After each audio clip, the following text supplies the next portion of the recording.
Hey guys, it's me, Becca. Welcome to No Bullshit. I am your truth teller, and this is your Matrix moment for the week. I am back with a renewed energy. Last week was heavy, or the video from last week. So I guess 2 weeks ago was really heavy for me, which you saw in the video, right? I mean, it was super raw and kind of exactly how I was feeling. Just like, I don't know what to do. Well, guess what? What I had wanted to happen during the video eventually did happen, right?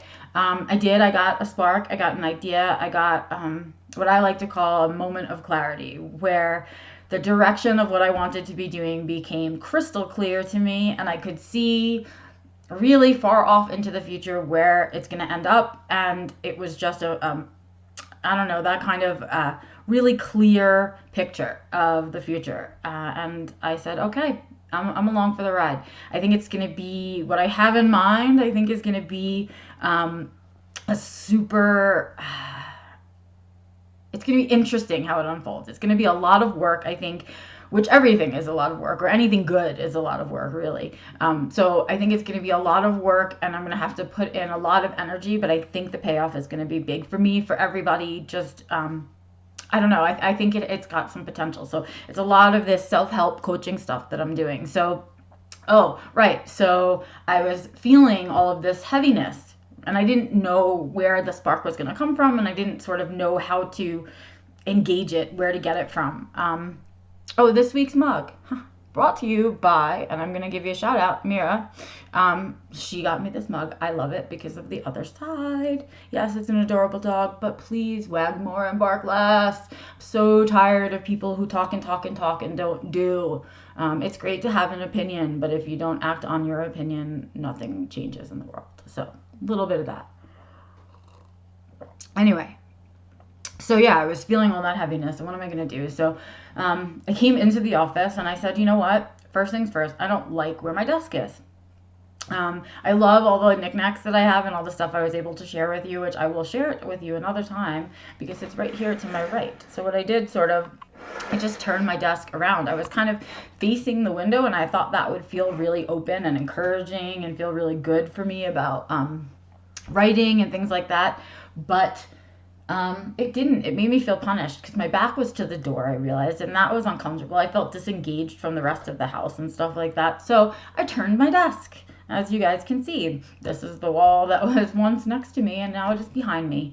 And I'm facing out into the room. So that helped a lot. It helped with the lighting. It helped with some of the glares. It helped with my comfort level. I feel inspired with my desk this way. And I know it sounds like such a silly thing, but it worked, right? It got things sort of going. And the next thing that I realized was I was feeling really I had a heaviness in my personhood. So I got a haircut. I know that sounds really silly, but I hadn't really paid attention to that stuff in a couple of months, or I hadn't really noticed that my hair had gotten so long, or really paid attention to how uncomfortable I get when my hair gets really long. It makes me feel fat. Honestly, first thing that happens is I feel fat, and then I feel just depressed. And it seems silly that something as simple as a haircut could change that for me, but I feel lighter, right? So shout out to Ashley, Foreman Collective. Thank you very much for my hair color and my haircut. I love you, girl. We live in the same town. She's best. Go check her out because she's awesome. And then I said to myself, well, what other little things going on for me can I change besides those things, right? Besides that stuff. And I noticed that I had little kind of odd things sitting about. And I did all of those little chores. And in the cleaning up, I felt in the lightening up, not even the cleaning up, in the lightening up, I said, this is part of the problem, right? This is part of it, is that my plate feels so full that it's heavy, which means I need to lighten that load too. So I took a look at my life, and I sort of said, well, where am I spending my time? I did the whole BS thing that I always do, right? I always say, no bullshit, look at your life. What is it that you can change? Because you're the only one that can save you, right? So I looked at my life and I said, all right, well, I gotta tell you, I'm donating a lot of my time. I am giving away so much of my time. And they are causes that I believe in. They are organizations or boards or meetings that I feel are important.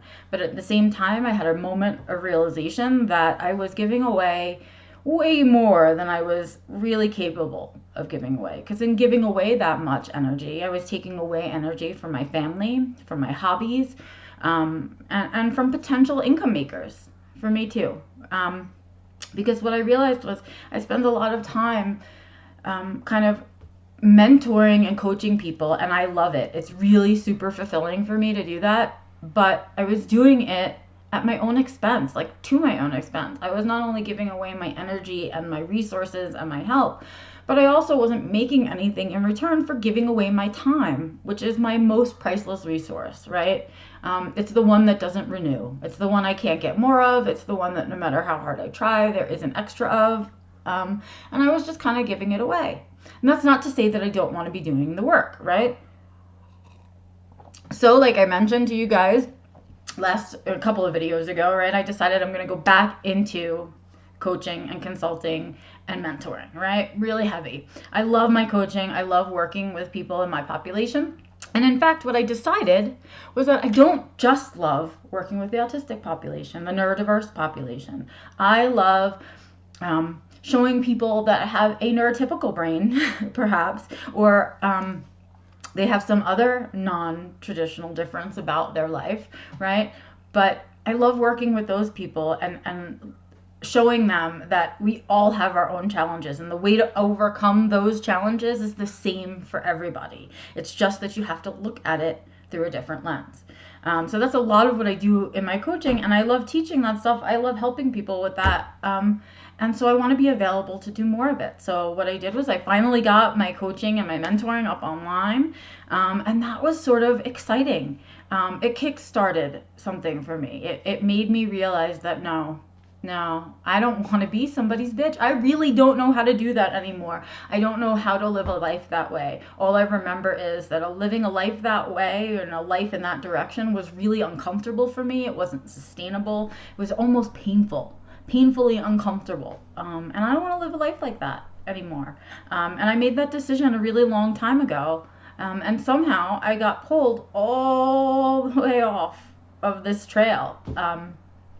And so I went back. So guys, I'm back. I'm back doing coaching and consulting. And thank you to all of you who sent comments, sent messages, sent me emails saying, hey, what about this idea? Have you thought about this? Because you know what? Knowing that people were rooting for me to follow my heart made it a little bit easier to make that decision to follow my heart. And I'm looking into part-time stuff, and in following my stuff and following my heart and wanting to look for part-time work, I'm following it right back to where everything began for me. I'm going to go back to the animals, I think. So I am going to be taking on some part-time work, you guys, because that gives me a nice steady base of income that I know I can rely on to pay the basics. And then I can go out and I can do what I want to do. I want to give you guys a self-help book that is so real and so raw and so to the core, exactly what you need. And that's it. Nothing else, no fancy covers, no fancy metaphors, nothing like that. Just the raw, no bullshit truth about how it is that you can change the life that you're living so that it looks like the life of your dreams, right? It's really easy. And I'm going to give you some clues about it right now. I'm going to do a little bit of an extra long video just to kind of share with you some of those ideas. Because as I was working this through for myself, what I realized was along this process, I had agreed with myself that I would start saying yes to more things. One of my safety nets was to say no. If I said no, I didn't have to do a foreign thing. I didn't have to deal with the anxiety. I didn't have to deal with the pressure, the social pressures. I could just say no and it's off my plate, right? So no was my go-to word for everything, for every opportunity. So I decided that I would start saying yes. Yes was a scary, scary thing for me, but I did. And what I'm realizing now that I've learned how to say yes so much better, I have to relearn how to say no again. So that was what I did. I was looking at this heavy plate and I said, wait, I started to say yes to too many things. Now I have to start to say no. I have to find that balance between yes and no, right? And I have to have the freedom and the courage to take the freedom to say maybe, because the maybes, right? Sometimes you just need a little bit more time to process through the choice, and you shouldn't feel pressure to say yes right then. So that was a big moment for me this week. And I also realized that I'm really getting comfortable being uncomfortable. And that is huge. That is a big win for me. Most people, we all dislike being uncomfortable. And my place in which I am most uncomfortable is when it comes to money and finances. I hate it. I know I hate it, and I should stop saying I hate it because I need it, right? We all need it. And so this week I faced a lot of those challenges, and I looked myself in the eye and I said, you are going to not be afraid of money. You are going to, as Brene Brown says, be brave and afraid at the same time. And I made sure that I asked for the money that I deserve, and that I'm not giving away everything that I have and know and am for free, because I have value, right? So I had that moment this week. But here was the big one. Here's my big winner for the week, my big aha, right? In order to be bigger, because I know this self-help book and this whole idea that I have in my head of what I want to share with you guys, and I want to share it in all forms. Like, I want to be teaching webinars, I want to be doing speaking engagements, I want to write you books so you have a manual, because the truth is we all take in information differently, and we need a person that's using the right words, but we also need it in a format our brains can process, right? So I want to make sure I'm doing all of those things for you guys. And that means that I'm going to have to be a lot bigger than I've ever been. It's going to be a chore to get bigger. But the only way to get bigger is to burst your own bubble and get smaller first. And I know that's going to sound really confusing, but I want you to think about it. One of those really crazy sayings that we have is, it's, sometimes you're a big fish in a small pond, and sometimes you're a little fish in a big pond. Well, when little fish get too big for their little pond and they're the big fish, sometimes they have to go to a bigger pond. And when you get into that bigger pond, you're the small fish again. And so if I really, really want to grow, I have to be comfortable in the discomfort of being small, right? Again, because I want to grow bigger. And that means I need the space in my life, in my brain, in my heart, right? I need to have all of that available if I want to grow. And since this is the year of flourishing, I definitely want to grow. So I'm going to get comfortable being uncomfortable. I recommend you do the same. And I'm also going to kind of take a leap out of this tiny pond that I've been in. I've sort of been in the autism community. I'm getting to be a bigger fish in that smaller pond. But I have more to do than that. So I'm going to go do it. And I challenge you guys to do the same. Before I go, don't forget to subscribe and follow me. You can find me on all the social media platforms, on my Facebook, my LinkedIn. I do Twitter. It's not my favorite. I don't really like it. And Instagram, of course, as well as Walter has his Instagram. And you can find that all at my website, beccalaurie.com. And what else have I forgotten to share with you guys for this week?